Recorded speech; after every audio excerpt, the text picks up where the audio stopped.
Hey, hi, and hello everyone. Anthony Fantano here, internet's busiest music nerd. Hope you're doing well, and it's time for a great albums video talking about a bunch of records that I think are great that dropped over the past month or so. I think you might like them. I don't want them to slip through the cracks on you. Don't want these records on crack. No crack on these albums, please. Just want to re-recommend them one more time just to make sure you're getting the hint, because I think they're pretty darn good. Okay, kicking it off first with the new Autopsy record. It's a little smudged over here because I don't want YouTube to demonetize this video. Okay, cool. Legendary California death metal band, 9th record. Are you into death metal? Are you not into death metal? Either way, I think it's worth giving a try. If you're into it, because I think it's a particularly good death metal record with an old school sound, really balanced, heavy production, absolutely psychotic lead vocals from Chris Reitfer, and a surprisingly good and technical, flashy, and skilled amount of bass work going into this LP too. Maybe the most harmonious bass work to be on any Autopsy record. The title of this one is Ashes, Organs, Blood, and Crypts. The drums are aggressive, the guitars are heavy, the performances are organic and vicious. You have some direct and cutthroat moments on the record. You have slower and doomier moments too that are a bit more melodic. Covers a decent amount of bases for a death metal LP and doesn't overstay its welcome either. Give it a shot, it's real good. Okay, following this, it is the Reverend Kristin Michael Hayter record,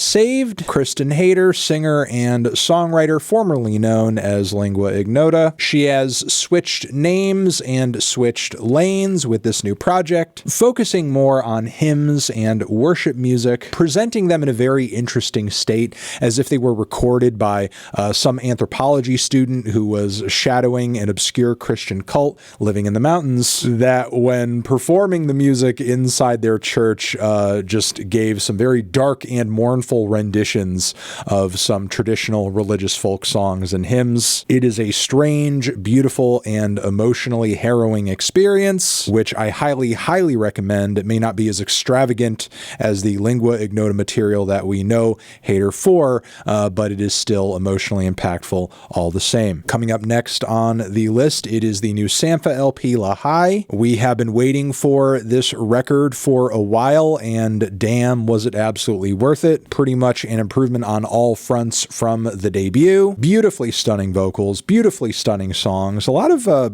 conceptual lyrics about time and existentialism, his love for his daughter. Really his most well-written LP yet, and when it comes to soul music, a lot of very forward-thinking and groundbreaking production too. Cool electronic breakbeats, a lot of very cleanly aesthetics. It is a heavenly album.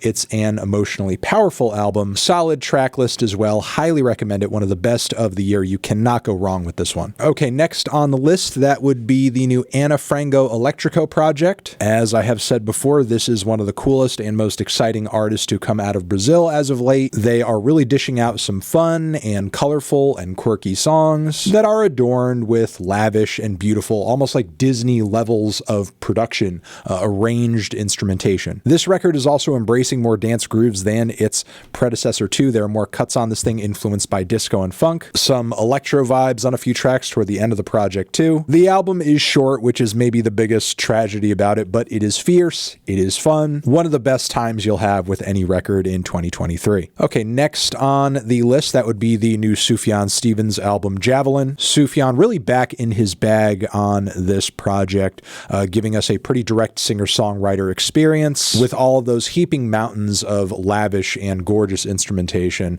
that longtime fans remember from a lot of the early and breakthrough records. Given the background of the record, this is also one of the most personal projects that Stevens has released in a long time too. And while it may not be as long or as large in scale as classic works like Illinois, for example, it is still a powerhouse on all fronts, lyrically, musically, instrumentally. One of the most stunning listens you'll have this year if you give this record a shot, for sure. Okay, following this, we are getting kind of of grimy with the brand new project from abstract hip-hop alchemists Elucid and Billy Woods, aka Armand Hammer. Some of the strangest and most cerebral songs in the duo's growing and impressive discography end up on this LP. Some super impressive production as well from the likes of JPEG Mafia and LP. Billy Woods and Elucid lyrically and vocally, I wouldn't say are reinventing the wheel on this one. They've been making music together for 10 plus years at this point. If you've heard their early stuff, you pretty much know what to expect from them bars wise at this point. If they're making any alterations on that front,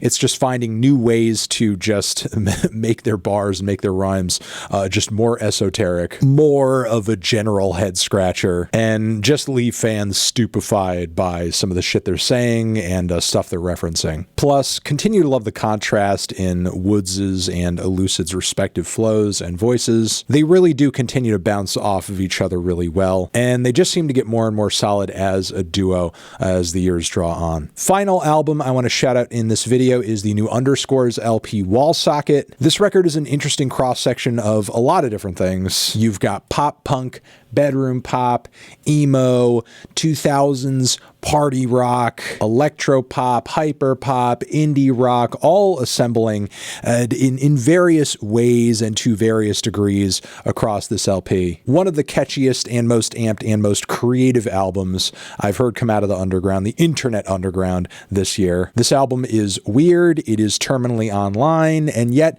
it's also very raw and intimate and personal too. Absolutely worth a spin, worth multiple spins in fact. And as this video closes out, I would like to quickly shout out 3 new EPs that are worth your time too. This new one over here from Geese, 4D Country. It's a bunch of extras from their latest full-length album. It's really great, kicks ass, it's fantastic. Over here in the center now, also on the screen in the center, is the new EP from Hemlocke Springs. This Going Going Gone EP, this artist is easily one of the best pop and synth pop artists that you could be listening to right now.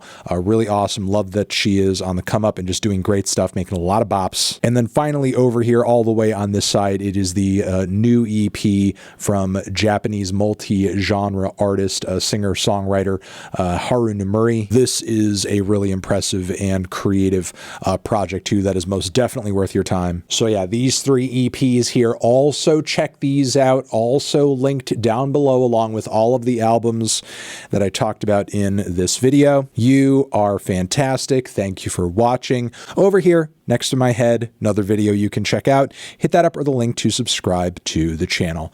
Anthony Fantano, music, mwah, great albums, forever.